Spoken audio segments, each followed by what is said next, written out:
Section 6.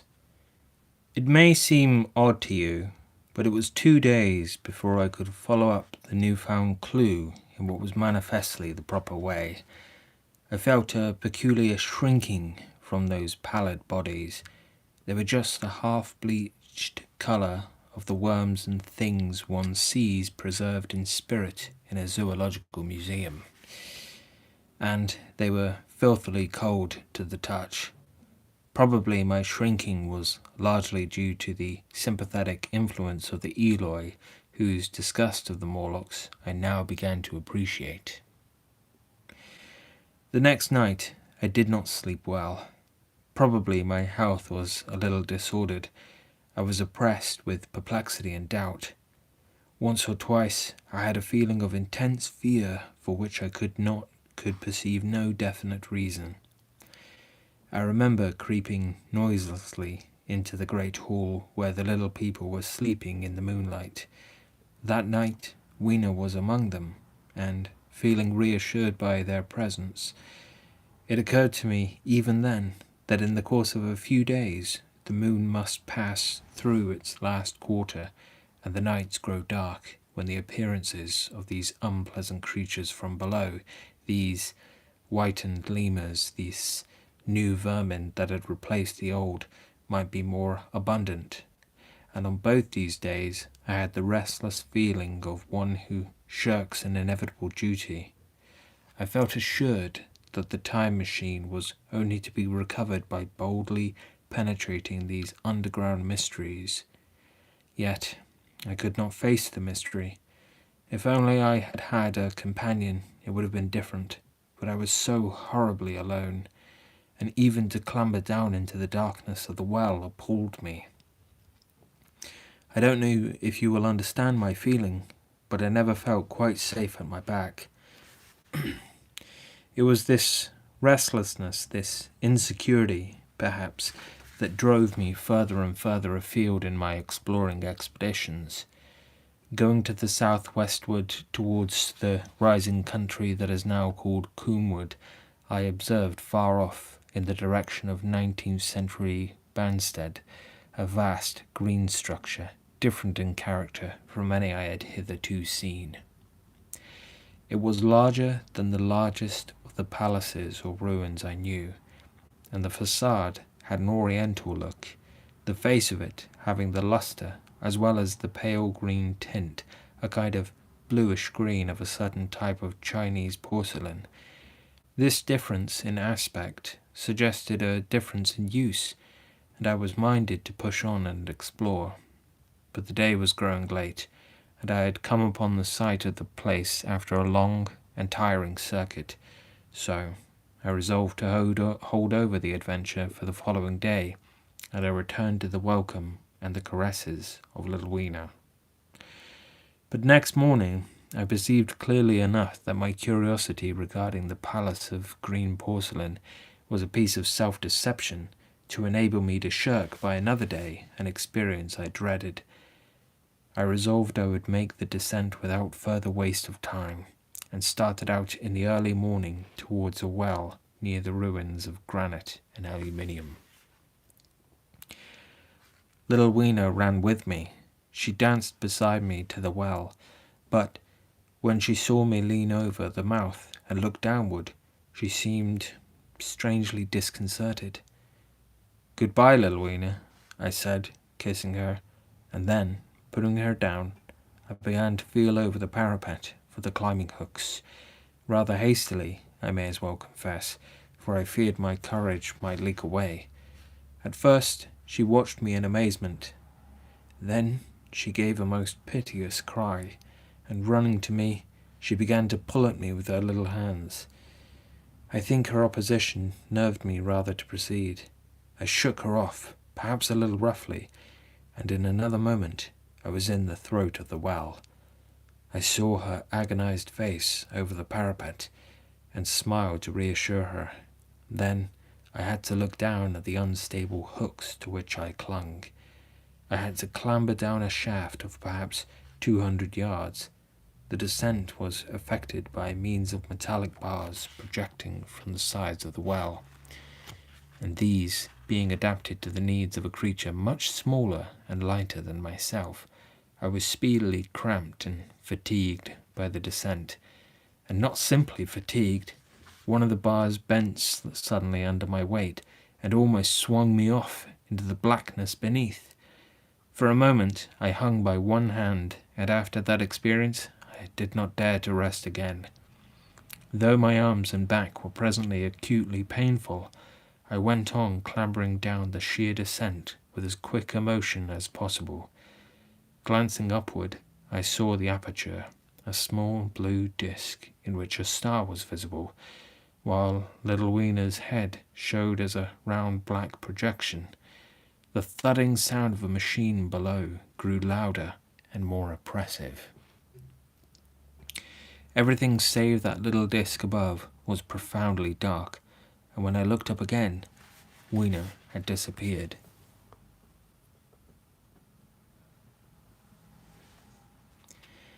I was in an agony of discomfort. I had some thought of trying to go up the shaft again and leave the underworld alone, but even while I turned this over in my mind, I continued to descend. At last, with intense relief, I saw dimly coming up, a foot to the right of me, a slender loophole in the wall. Swinging myself in, I found it was the aperture of a narrow, horizontal tunnel in which I could lie down and rest. It was not too soon. My arms ached, my back was cramped, and I was trembling with the prolonged terror of a fall. Besides this, the unbroken darkness had had a distressing effect upon my eyes. The air was full of the throb and hum of machinery pumping air down the shaft. I do not know how long I lay. I was roused by a soft hand touching my face. Starting up in the darkness, I snatched at my matches and, hastily striking one, I saw 3 stooping white creatures, similar to the one I had seen above ground in the ruin, hastily retreating before the light. Living, as they did, in what appeared to me impenetrable darkness, their eyes were abnormally large and insensitive, just as are the pupils of the abysmal fishes, and they reflected the light in the same way. I have no doubt they could see me in the rayless obscurity, and they did not seem to have any fear of me apart from the light. But, so soon as I struck a match in order to see them, they fled incontinently, vanishing into dark gutters and tunnels, from which their eyes glared at me in the strangest fashion. I tried to call to them, but the language they had was apparently different from that of the upper-world people, so that I was needs left to my own unaided efforts, and the thoughts of flight before exploration was even then in my mind. But I said to myself, "You are in for it now," and, feeling my way along the tunnel, I found the noise of machinery grow louder.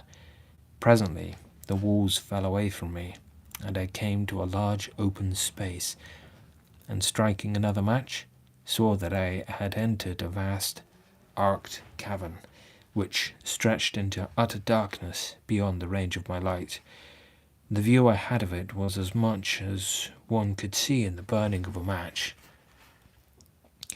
Necessarily, my memory is vague. Great shapes like big machines rose out of the dimness and cast grotesque black shadows in which dim spectral Morlocks sheltered from the glare. The place, by the by, was very stuffy and oppressive, and the faint halitus of freshly shed blood was in the air. Some way down the central vista was a little table of white metal laid with what seemed a meal. The Morlocks, at any rate, were carnivorous. Even at the time I remember wondering what large animal could have survived to furnish the red joint I saw. It was all very indistinct. The heavy smell, the big, unmeaning shapes, the obscene figures lurking in the shadows and only waiting for the darkness to come at me again. Then the match burnt down and stung my fingers and fell, a wriggling red spot in the blackness. I have thought since how particularly ill-equipped I was for such an experience. When I had started with the time machine, I had started with the absurd assumption that the men of the future would certainly be infinitely ahead of ourselves in all their appliances. I had come without arms, without medicine, without anything to smoke. At times I missed tobacco frightfully, even without enough matches. If only I had thought of a Kodak, I could have flashed that glimpse of the underworld in a second and examined it at leisure. But, as it was, I stood there with only the weapons and the powers that nature had endowed me with: hands, feet, and teeth. These and 4 safety matches that still remained to me. I was afraid to push my way in among all this machinery in the dark, and it was only with my last glimpse of light I discovered that my store of matches had run low. It had never occurred to me until that moment that there was any need to economize them, and I had wasted almost half the box in astonishing the upper worlders to whom the fire was a novelty. Now, as I say, I had 4 left, and while I stood in the dark, a hand touched mine. Lank fingers came feeling over my face, and I was sensible of a peculiar, unpleasant odour. I fancied I heard the breathing of a crowd of those dreadful little beings about me. I felt the box of matches in my hand being gently disengaged, and other hands behind me plucking at my clothing. The sense of these unseen creatures examining me was indescribably unpleasant. The sudden realization of my ignorance of their ways of thinking and doing came home to me very vividly in the darkness. I shouted at them as loudly as I could. They started away, and then I could feel them approaching me again. They clutched at me more boldly, whispering odd sounds to each other. I shivered violently and shouted again, rather discordantly. This time they were not so seriously alarmed, and they made a queer laughing noise as they came back at me. I will confess I was horribly frightened. I determined to strike another match and escape under the protection of its glare. I did so, and eking out the flicker with a scrap of paper from my pocket, I made good my retreat to the narrow tunnel. But I had scarce entered this when my light was blown out, and in the blackness I could hear the Morlocks rustling like wind among leaves and pattering like the rain as they hurried after me. In a moment I was clutched by several hands, and there was no mistaking that they were trying to haul me back. I struck another light and waved it in their dazzled faces. You can scarce imagine how nauseatingly inhuman they looked, those pale, chinless faces and great, lidless, pinkish grey eyes, as they started in their blindness and bewilderment. But I did not stay to look, I promise you. I retreated again, and when my second match had ended, I struck my third. It had almost burnt through when I reached the opening into the shaft. I lay down on the edge, for the throb of the great pump below made me giddy. Then I felt sideways for the projecting hooks, and as I did so, my feet were grasped from behind, and I was violently tugged backwards. I lit my last match, and it incontinently went out. But I had my hand on the climbing bars now, and, kicking violently, I disengaged myself from the clutches of the Morlocks and was speedily clambering up the shaft, while they stayed, peering and blinking up at me, all but one little wretch who followed me for some way and well-nigh secured my boot as a trophy. That climb seemed interminable to me. With the last 20 or 30 feet of it, a deadly nausea came upon me. I had the greatest difficulty in keeping my hold. The last few yards was a frightful struggle against this faintness. Several times my head swam, and I felt all the sensations of falling.